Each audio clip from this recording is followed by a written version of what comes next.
Hey, everybody. Welcome to Don't Make Me Come Back There. We are a funny podcast about family. My name is Dustin Nickerson. I'm a stand-up comedian, the host of the aforementioned podcast, and we're turning off some AC. We're getting rolling, everybody. Thanks for tuning in. Alongside me is my co-host and my lovely wife, Melissa Nickerson, Andy producing. We sit above Public Square Coffee in downtown La Mesa. Best coffee Cheers. in town. Cheers. Not a sound effect, everybody. That is actually Andy slurping. That was very, very good. Thanks, everybody, for tuning in. Yeah. We got lots to discuss here. We got a weekend update of a trip to Universal Studios. We need to determine if I am stupid or not, right? It's Fringe. I want to talk about Stranger Danger. We have holiday horror stories, and I just want to talk about being in password technology hell. Yes. As a parent, and I think that that's going to be near and dear to. I know it's going to be near and dear to Melissa. So, just everybody take a deep breath. It's the holidays. Everyone, just in your car right now. Just if you could, just like, hand on chest, hand on stomach. Okay, so Namaste. Feel the inhale through the stomach, and then keep it in your chest, and then release. Don't you feel better? We're all better now. Don't you feel better? I feel more grounded. Your children are more grateful all of a sudden? And I am just more grateful. Your family gets along better than it did? Those two family members that won't stop fighting have stopped fighting?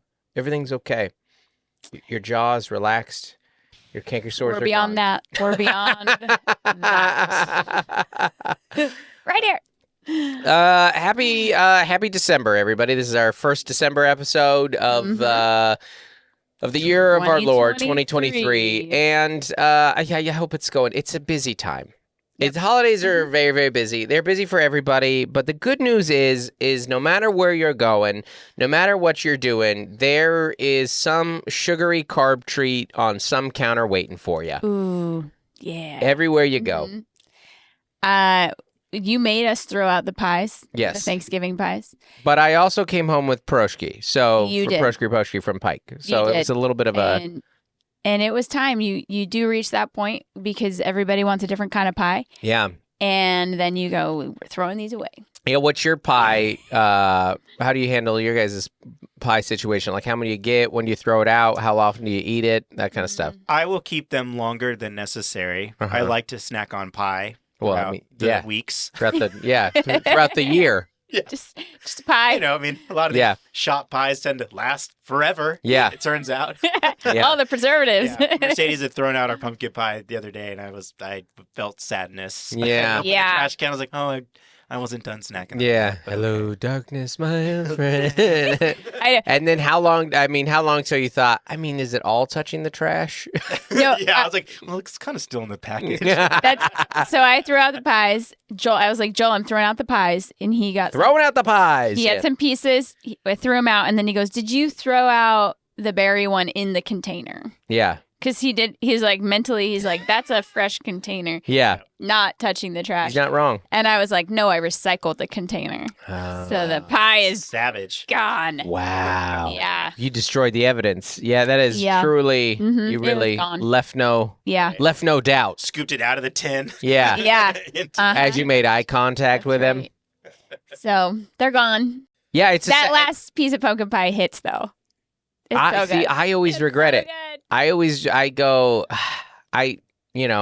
I'm good on eating 3 pieces the night of Thanksgiving, but that's because I'm prone to extremes. Yeah, and I had 3 pieces over 3 days. Yeah, right. Whichever way you want to do it. Whichever way you slice it, that's 3 pieces of pie. Yeah. Mine were much bigger, too. Maybe if I didn't have to switch to non-dairy ice cream, I'd be like, keep the pies around a little longer. But the non-dairy ice cream just doesn't hit the way that it used to. No. You know?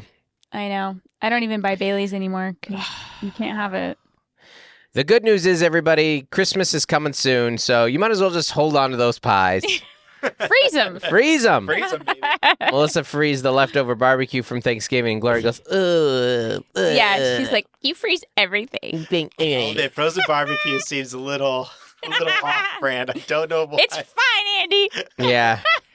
I mean, it's not going to be amazing, but it's better than having to cook a meal that day.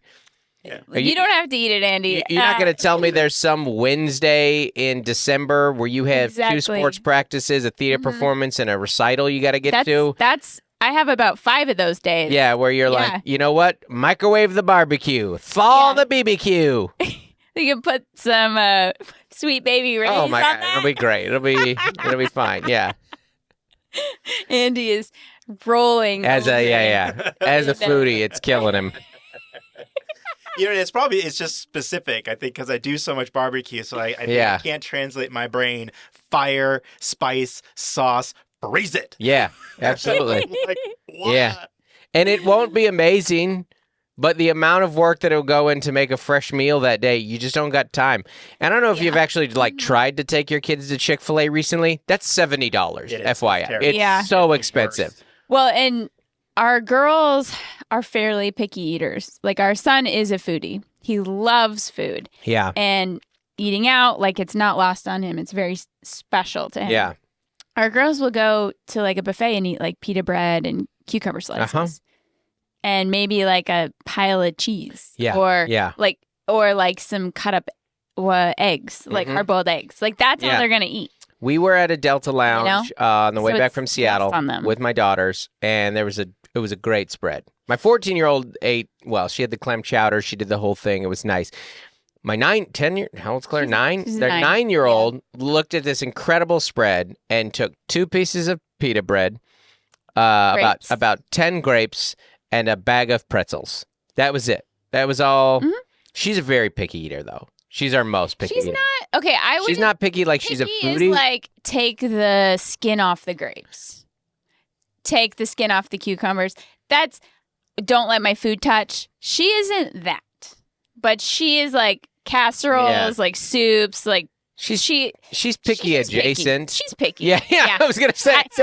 I talked myself into it. Yeah. I was like, I don't know how many crusts do you got to take off bread before? No, see, that's the thing is she doesn't. She won't make you take it off, but she won't eat the crust. She does eat crust. Mac and cheese is her favorite food, and she will eat 2 types of it: what you make at home and Panera. That's it. Okay. I take back my statement entirely. Mm-hmm. She is a picky eater. Yeah. She's just not that picky eater that's like, take this off for me, take this off. But she's just like, she'll just eat crackers. She'll just not eat it. Or noodles. Which honestly is a better way. If you're going to be picky, don't expect people to accommodate you. You don't have to. You can eat what you want. You should eat what you want and don't eat what you don't want, blah, blah, blah, blah, blah. Mm-hmm. But don't be entitled. But picky and entitled are different things. Well, it is... we all had our moments. Like, remember in the 90s or 2000s, you would dab your pizza with a napkin. Mm-hmm. Not you. Like, we would. I did not. People did that because they're like, I would get the grease off this pizza. Yeah. And you're like, you're eating pizza. No. Like, who cares? 1, you didn't buy it. 2, there's grease inside it. In my house, the crust was the napkin. That's what you wiped your face with. You wipe your face with a crust on the last bite. And then just to soak up any extra marinara. Yeah, and your shirt was the napkin. I get it. It's just everybody has those moments where they're like, I'm being entitled. I didn't pay for this food. I just need to suck it up and not be so. Growing up in the 90s, bougie. You knew when you had a meal, like a meal at home, there was one item you had to choke down. Absolutely. A green bean. Mm-hmm. A steak that you had to chew for 30 minutes. Souffle. A spinach souffle. Wow. Yeah. Yeah. No, it's just like a frozen thing of spinach that has like some cream in it. Uh-huh. Yeah. That you got to eat that. You got to choke that. Like garbage. Yeah. That sounds. It was not good. Yeah. There was always something you were really looking forward to on the table, but you took a little bit of everything. Yeah. Yeah. I don't know. Kids don't eat their school lunches these days. Kids don't eat their school lunches. Our kids come home without having eaten their school lunch most of the time, and it's great for me because that means I get a baked to perfection warm peanut butter and jelly. But sitting in the backpack all day. That will hit at 3 p.m. Oh, it's unbelievable. It's perfect food. We usually split it in half. Yeah. It's like, cheers. I will say though, kids like only have 20 minutes and they talk and they go to recess and they don't eat. But I mean, not in middle school. I don't know. Go to recess, but I guess. I don't know. I don't care. It doesn't matter to me. Yeah. Pick your battles. To me, it's amazing that you make their food because that's like a good, like you pack them a lunch that they don't eat.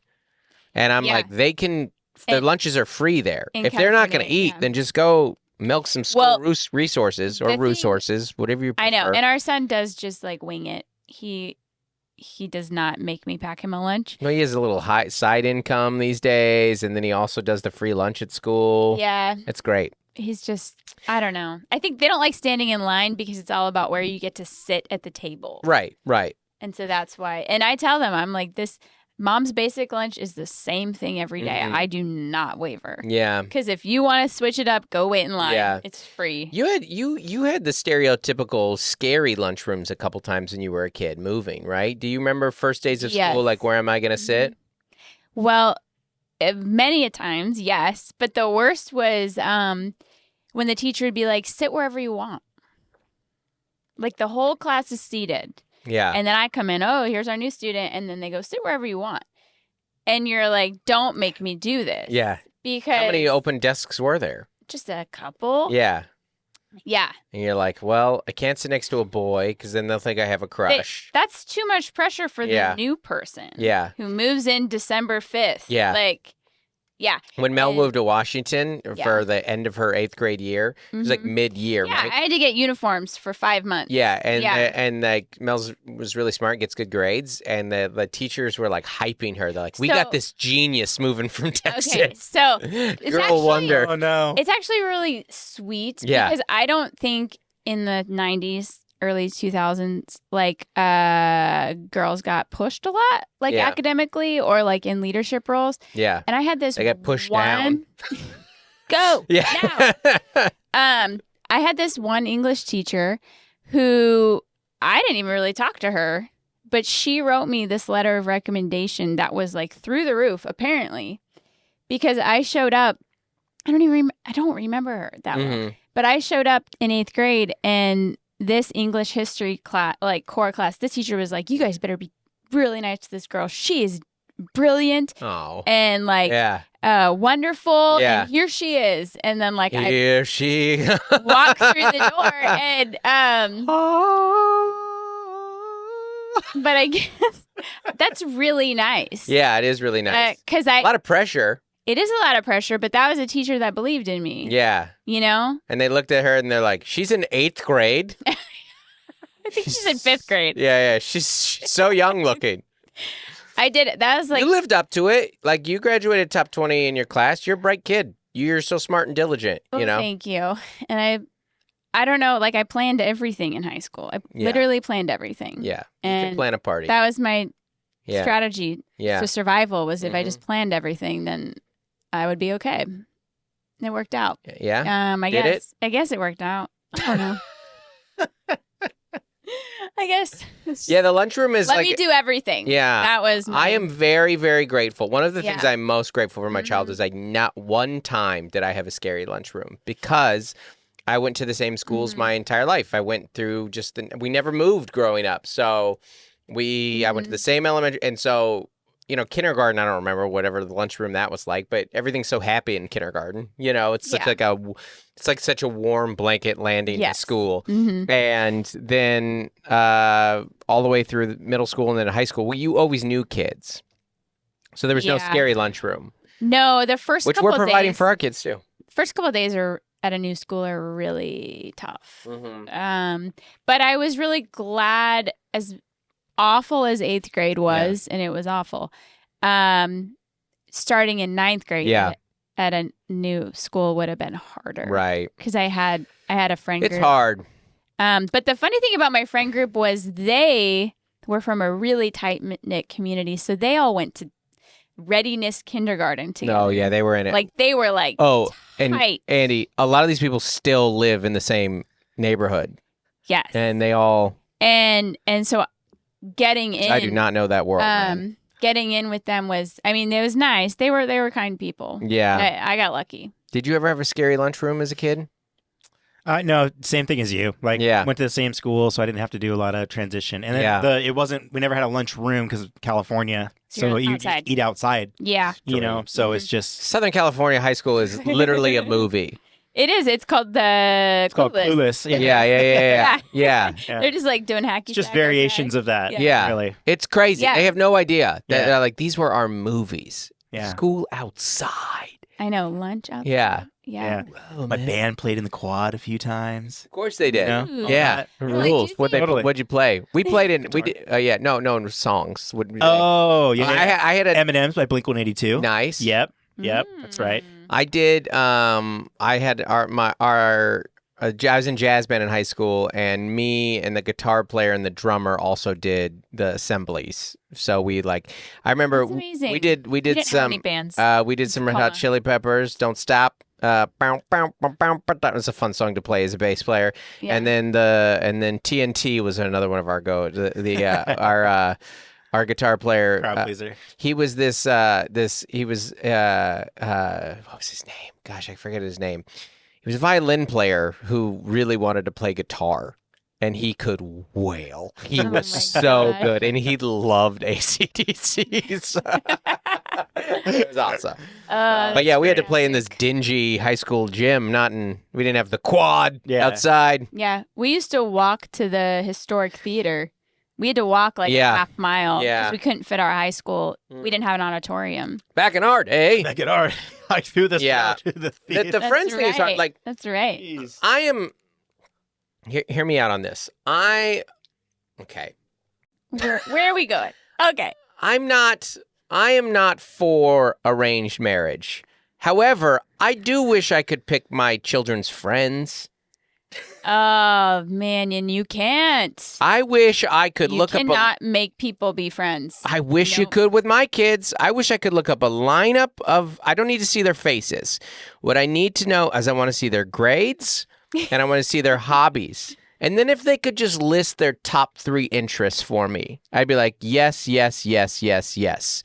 I want them to have a good friend group. What I'm saying is I want my daughter to bring back Morgan. I miss Morgan so much. Yeah. Oh, Morgan. I Oh, did you were that. the best. I did that over fall break. I was like, who should we bring to the beach?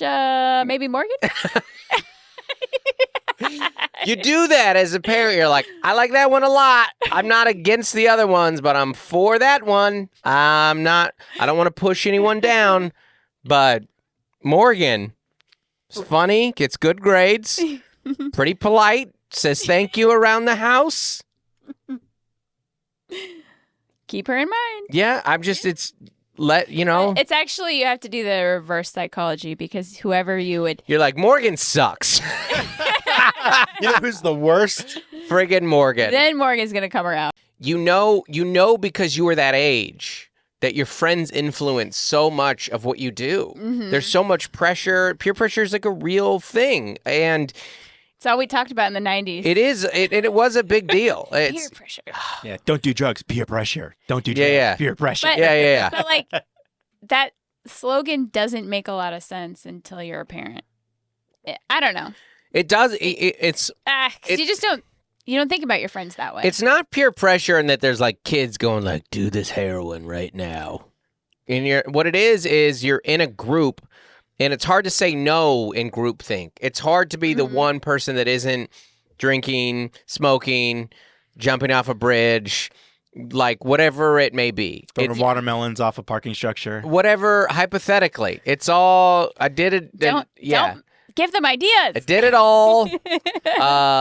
Vandalizing your local Little League that you grew up playing in. Yeah. Like- Driving your Buick LeSabre on a baseball field. Yeah, all hypothetical. All purely hypothetical. We would throw ice cubes at golfers. All hypothetical. You don't want to be the one who didn't throw the ice cube. This is a difference between me and my kids growing up because I was like a nice kid. We were like near a golf course, and there was this. Have I told you this before? So there was this thing where you could. The hole that we were near, we could like hide in the woods. And they would hit up onto this green, and they couldn't see the green from where they were. So they didn't know where their ball was exactly. And so my friends like to go and grab their ball and like throw it in the bunker or throw it in the woods or throw it so they couldn't find it. And the guy would just get up there and he thought he had a great golf shot. He's like, I think I'm on the green. He'd get progressively angrier and angrier and angrier, throw a club sometimes, and then he would hear you get kids. to watch that Yeah. What I like to do is I would grab their ball and I would put it in the hole. So it's like reverse pranking. Look how happy they are. Look how happy they are. It's not real, but nothing's real. And they He's would like, come. thank you, child in the woods. They wouldn't know. They would come up and they would like look around for their ball, and then they'd be like, "Is it in the hole? It's in the hole! Oh my gosh!" And it wasn't all the one. It was like a birdie or whatever. Like and people like celebrating. Look at this fake happiness that I've engineered. There's a different mindset. You're the green fairy, like Yeah, you magically live the on green every fairy. tree It should have been the first sign that I was going to be a comedian of some type. It's like, I just want to make people happy, man. If I could just bring some real classic people pleasing. if I could just bring some joy, some real. It's amazing though, as far as pranks go. And I don't feel bad that it's not real. What is real? Yeah. It's real to him. Yeah, It's real to him. It's real joy. It's real joy. So, anyways, it's special. pick your kids' friends is what I'm saying. Just Yeah. if you need to reverse psychology it, figure it out. But Yeah, you cannot invite them to your birthday party. we cannot. We did not talk about this. I'm not going to talk this at length. We did go to Universal Studios last week. It's still great. Mm-hmm. Here's my recommendation for you guys if you can pull this off for Universal Studios. Okay, hot tip. Get a friend who has multiple Netflix specials and is now the host of CBS Late Night, and just be friends with her. And she might buy you and your whole family an annual pass to Universal Studios. If you can do that without the blackout dates and parking, she got the good pass. Yeah. So shout out Tay. Thank you, Tay. To quote my daughter, we love Universal Studios and we love Taylor. So thank you, Taylor. That's a very generous gift. We went. It was great. Still fun. Mario's still so awesome. The longest line. Jurassic Park. But you know what? It's not. It's like everyone's like, oh, it's like 2 hours. You're like, that's the teacups at Disney, FYI. Like, that's not. That's a Universal long line. Compared to Disney, it's a whole other animal. If you spend $20 per person, you can get in the park an hour early and shorten that line quite a bit. That's true. That is true. Yeah. And apparently if you go at 8 p.m., it's supposed to be better too. Or you can solo rider it. You can solo rider on most rides. Yeah. And One nice pull it off. One nice thing that I appreciate is our kids now, they can like, here's a question. This is a question for the group, maybe for the extended backseater community. Okay. At what age do you stop taking your child into the opposite gender public restroom with you? Dicey, isn't it? Hard to know because there reaches an age where you're either going to make the child super uncomfortable or the adults in there super uncomfortable. I would say it does depend on the child. Uh-huh. But maybe like 6. Does it depend on Between the gender? 6 and 8. Too, of when you would take a boy into, because I feel like you would take, because a men's public restroom, especially at like a stadium, no. Never. You can't take an infant in there. I don't even like going in there. No, exactly. Yeah. That's when, like, when I see women, like, at, like, concerts and stuff going to the men's, I'm like, wait in your line. Trust me, you don't want any part of this. See, so it's got to be different depending on the gender and the kid. Have you ever been in a men's public restroom? Yeah, I have. It's awful. Yeah. It's, There's definitely tiers of that, too. Gas station, stadium. Yeah. Stadium is the worst in my experience. I'm going to give you the best. Stadium. Yeah. Trough. I'm going to give you guys the best. Going to go squat in the trough? Analogy I can. Don't mind me. Remember, hey. It's not an analogy. I'm wearing a beanie so that they can't even tell I'm a woman. I'm just squatting in the trough. I have a vivid... like a cattle. I have a vivid memory of when I was in a men's bathroom when you were too old. Dad and brother. Yep. And I still remember it. Yep. And that was the age. That was it. That's too old. That was the age when I could lock a stall. Yeah. And wash my hands by myself. even though I was just with my dad and brother. Yep. That was it. Well, that's the hard thing that you have to decide as a parent. You're like, I have to pee. So, and so sometimes you have to go to the bathroom is the issue. And so you're like, well, what's worse? Leaving you out here in public? Yeah. Which is why. Well, if you have another sibling. So you need to travel in 3 if you can. You can double up. That's helpful. Yeah. We went to the same bathrooms at Universal all day. Yeah, down by Jurassic Park. Be by the ATM.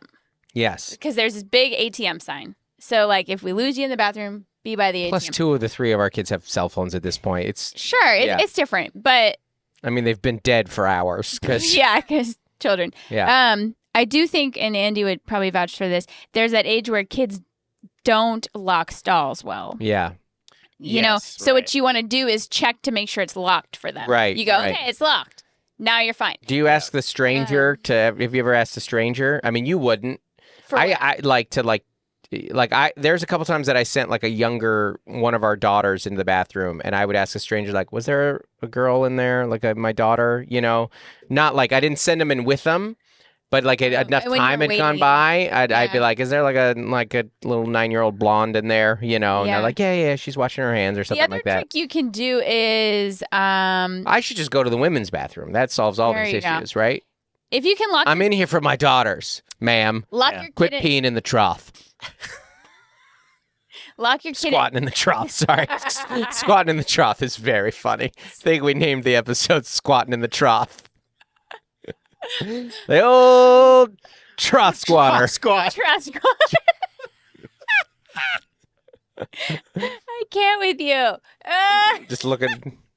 Just making eye contact directly out. Just you got the worst view too. Yeah. Hey guys, don't mind me. Everyone else is looking the other way. Yeah. Oh man. Staring through the wall. It might be the best view. No, you're looking out. No, you guys. Right. Yeah. Just don't look to the side. Yeah. What's going on down there? Oh, Anyways. no. Old squat trotter. Trough squatter. It's hard to say. Anyways, you were going to say. I think you got to lock your kid in a stall. Yeah. And then you can do the hand washing and your kid can stand up. Well, this is why they created the family restroom. Yeah. You know? Yeah. But also, it's like, you be here. Here's the thing. No, be here. there is a chance in the family restroom that like a comedian is changing in there because he needs the space because he just / homeless person. Yes, yeah, because he just came in, particularly at the airport. There's a chance that you're going to see the family restroom that's going to be locked because there's a comedian in there who just came from his gig and is changing into his sweatpants and is like, well, I also have to poop. So while I'm in here, and you pull down the baby tray and you put your suitcase out. Oh, it's actually, boy.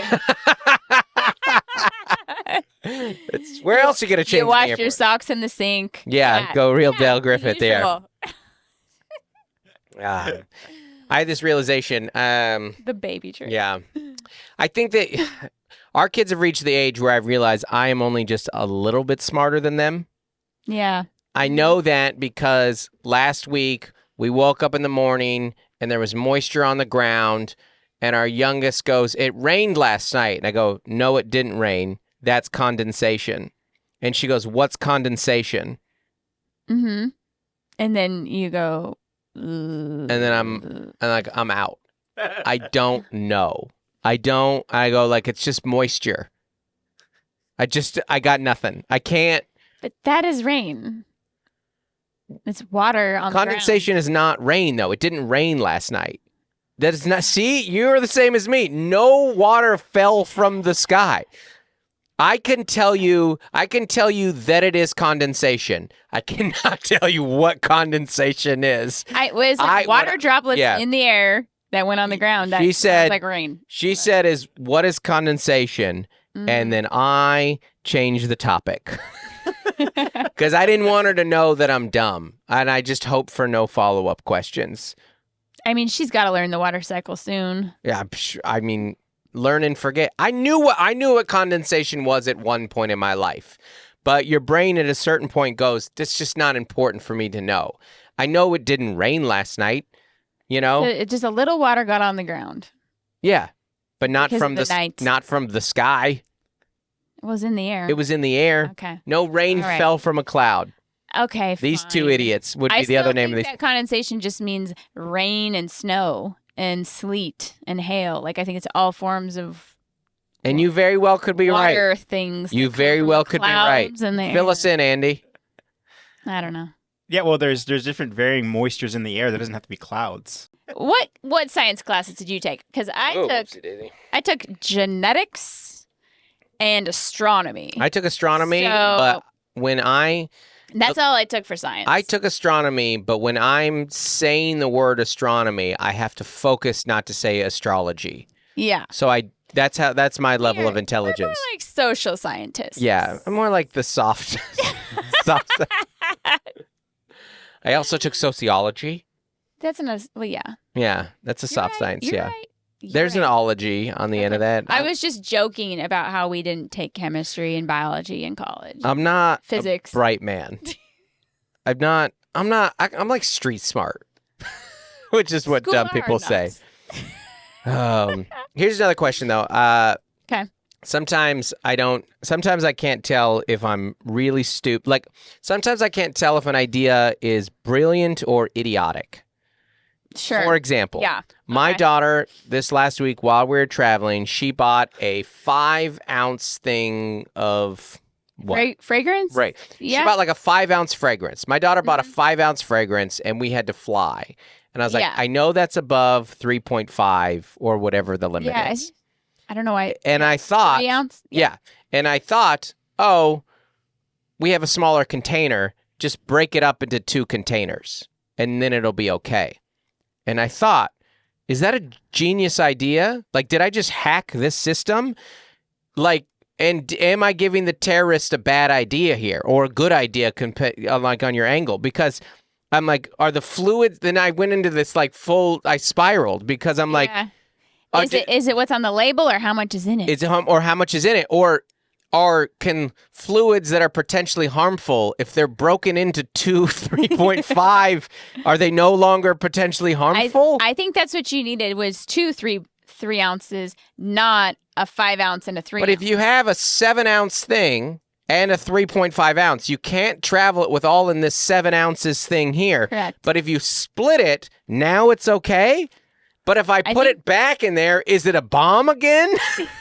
Like, did I break the TSA? And I don't know the answer to that. You don't know if you got through because you ended up checking the bag. But they wouldn't stop you. If you have 2 separate 3.5-ounce things and an empty 7-ounce container, they're not going to stop you for an empty 7-ounce container. If you see the predicament here. I'm like, am I an idiot and I'm missing something stupid, or did I just crack the TSA fluids problem? Yeah. Yeah, in the safe way, even if it's just, this bottle of toothpaste is too big. All right, well, give me that cup. Yeah. Yeah, now we're good. Yeah. My friend tried to take a whole pound of hummus. Yeah. Through TSA. Did they let him? No, and she had a salsa one too. Yeah. And they were open. Oh, if they were closed, that's funny. Yeah, it's... Maybe. It's so arbitrary. Please send us... Is hummus a fluid? Don't make me come back there at gmail.com and the Facebook group. Please tell me I'm stupid or smart on this. Also... Don't explain condensation. We can Google that, but wrong. We won't. We're all wrong on that. But I don't know. I can't tell if I'm an idiot or brilliant for that. Well, because you don't actually know what happened. Then you would know. Well, no, we checked the bag, so I don't. Yeah. But I know they wouldn't stop you for 2 separate 3.5 because I separate. That's the way to do it. They did stop us was for we had a tuna thing. We were bringing home for the cats some smoked salmon tuna situation from Pike, and they stopped me for that. And they're like, oh, is it a can of tuna? Because it's very obviously the shape. That's the only thing that comes in that shape. Uh-huh. And they're like, yeah. They're like, some people would stop you for this, but we know better. She goes, I'm nice. She goes, I know that's not 3.0. That's mostly meat in there. Oh, wow. That's a first. Can of tuna. All right. Here's another thing we're going to talk before we get some holiday horror stories. What you got?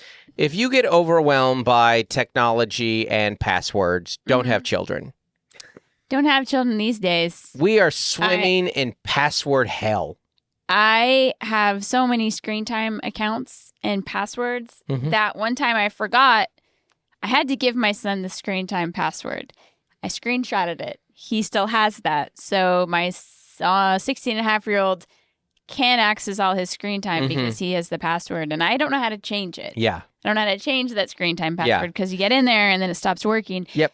And I do kind of feel like he's at the age where he needs to start monitoring this stuff himself. 100%. No, you think that parenting is like the late nights and the family memories and the laundry and the days at the park and the groceries. It's not. It's trying to get back into your child's Roblox account with a two-factor authentication. Say it again. With a two-factor authentication. I can't say that. What is it? That's it. She got it. Yeah. Yeah. Authentication. Yeah. With a two-factor authentication, you're going to be stuck. They're going to be texting you. They're going to hit that thing 5 times. So now every password you send back to them, they've already hit it again. Yeah. And you're like, which one do you need? Every verification in your code you've got is out of date. Email. It's gone. It's gone. It's useless. And then they go, too many attempts. The account is locked. Yeah, and now you got to log in on the website. I don't think that they're on a laptop to get another password so they can play Roblox with their friends. I think a parent is so well versed in password login. I could hack into most people's bank accounts. I could find a way. There's no cybersecurity a parent can't work around. Or a child. Yeah. Yeah. I mean, but I am drowning in password hell. So many accounts, so many you have three passwords. 3 Nintendo Switches. Well, they all have different Nintendo accounts, and then you need to create a Microsoft account one for Minecraft. And then you have to have two-factor authentication, and then you need to have screen time, screen time passwords. And then the text goes to the spouse's phone who isn't home, so you're texting them like, did you get a password for that? And then they all have iCloud accounts. Yeah, and they're like, well, you have to get into your own Apple ID. You're like, I don't know my own. I just look at my phone. It knows my face. I don't know the password for this. And then now you need to set up Venmo and Apple Pay. And PayPal for your teenagers. Yeah. Because theme parks do not accept cash anymore. Yeah. So your 13-year-old needs Apple Pay, apparently, and PayPal and Venmo. So now when they share that password with their friend, your primary bank account has been hacked. Yep, 100%. Yes. Yeah. As well as their Spotify password. Spotify and Roblox. As well as the Netflix password. Everyone in your community is using your Netflix. Yeah. Because your child gave it to them. Yeah. And now it's your problem because your account's locked. Yeah. Well, your account is locked because Grandpa accepted a scam call from quote unquote Netflix that said it needed a new credit card. And he's gonna get a new iPhone if he gives them his credit card information. Grandpa got an email that said a prince in South Africa needs to know your Netflix password in order to save his people or something. Correct. Yeah. Yes. So, yes, you're an account manager 24/7. Yeah. It's the escape room of life. Yes. Give me the sleepless nights, please. I will trade the sleepless nights of a baby as opposed to trying to have to call Spotify. You ever have to try and get Spotify on the phone? It's literally not possible. And then someone at your local high school has taken over that account and it's the local high school's email address. Yeah. High school. Your kid's not even in high school. She's like, I didn't share my password. I was like, I know you did because I see their email account. And it's not Morgan, unfortunately. If it was Morgan, it'd be okay. We're happy to add her. Yeah, we'd love her. Guys, we asked you to submit your holiday horror stories. Things gone wrong this and previous holidays, kitchen disasters, family problems, trips to the ER, all that kind of stuff.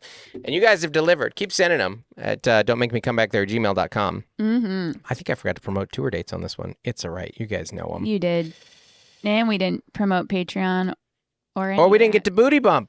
Next week. Booty Bump. Okay. And by next week, I mean in 10 minutes when we reset here. Really drawing this out. So, here we go. All This right. first one, this is our first holiday horror story of the year. This is from Megan.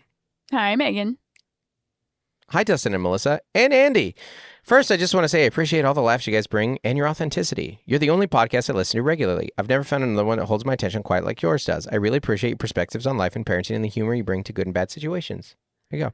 Oh. Now that that's out of the way, let me tell you about the event that has traumatized me for my life. My parents and I disagree about whether this was Thanksgiving or Christmas. Honestly, it doesn't matter which holiday it was, but I blame the trauma for the dissonance. Okay. Important things you need to know. It was winter in Wisconsin. I'm a female, adopted only child. We lived in the woods in the middle of nowhere, and I was 17 years old. This is a great start. Wow. It's unbelievable. End of story. Yeah. Yeah.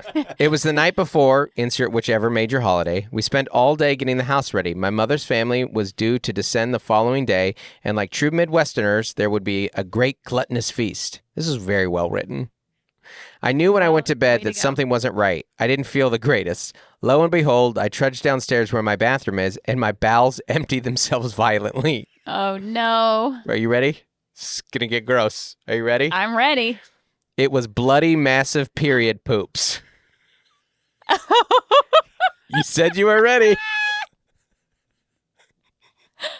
Wow. At this age, I'm well versed in how to take care of this. However, at this time, when I flushed the toilet, the water began rising instead of flowing down. The first horror.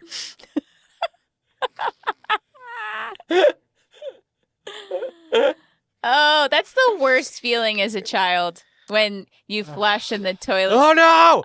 Ah! I go back upstairs to get my dad. My parents were watching TV in their room. That's nothing unusual. I knock on the door. No answer. I enter anyways. That's how we found out the door on their... the lock on their door does not work. The second horror. I immediately slam the door shut. I can no longer pretend as an adopted child that my parents don't do anything.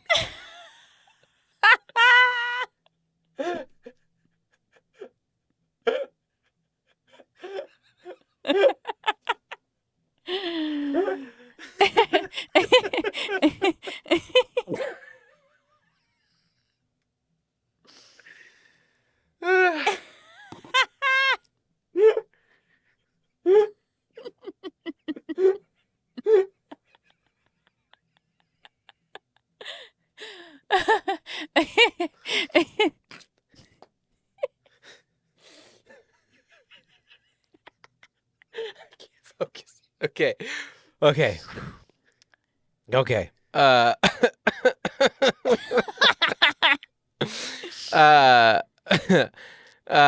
Turns out the pipe to the septic tank was broken, and that's how we all spent the holiday, using 5-gallon buckets for toilets. And I never dared to enter a room after my parents shut the door ever again. Dustin, you say worry about traumatizing your children with the noises coming from your bedroom. Just make sure the lock works. That's unbelievable. That's one of the funniest stories I have ever heard. Oh. Whew. Christmas morning, you're like, yeah. You know what? That one's not going to get topped for today. So let me just tell everyone my tour dates, and then we're going to call it good. Guys, if you're interested in comedy, the septic tank should be working. Let's see. This is running next week. So I'm in Cleveland this weekend at Hilarities, 7th through 9th, 5 shows. Then Cincy on the 10th, Columbus the 13th, 14th through 16th in Pittsburgh, the 17th in Buffalo, and then 29th through 31st in Indy. And then in January, we're going to do Brooklyn, KC, St. Louis, Philly, February and beyond, Portland, D.C., Grand Rapids, Spokane, Seattle, Naples, Tampa, Dania Beach, San Diego, and Nashville. Thanks for tuning in, everybody. You're the best. Have a great week. All right, bye. Hey, folks, want to give a special shout-out to our As Essential as Oils patrons. Ooh, that's $25 up a month. That's a big money right there. What you get is you get a special shout-out on this podcast at the end right now. So, first up, April Griffiths, Adam Bush, Allison Nelson, Bonnie Galindo, Carrie Teague, Caroline Crimmins, Code to Grow, Courtney Eibling, Damaris Diaz-Stevens, Dan and Chelsea Morell, Daniel Owens, David and Melissa Cox, Dave Hoagland, Isaac Teron, Jason White, Jennifer Ashley Downs, Jessica Handhurand, Joshua and Nikki Platt, Jordan Lara, Jordan Cowan, Juliana Smith, Lori Amos, Matt and Sam Slosdome. Nathan and Jennifer Merritt. Nicole Caroz. Rachel Wilson. Rachel Kennedy. Robert and Nellie Capin. Stephen Menya. And Tiffany Payne. Thank you so much, everybody. Thank you. Bam.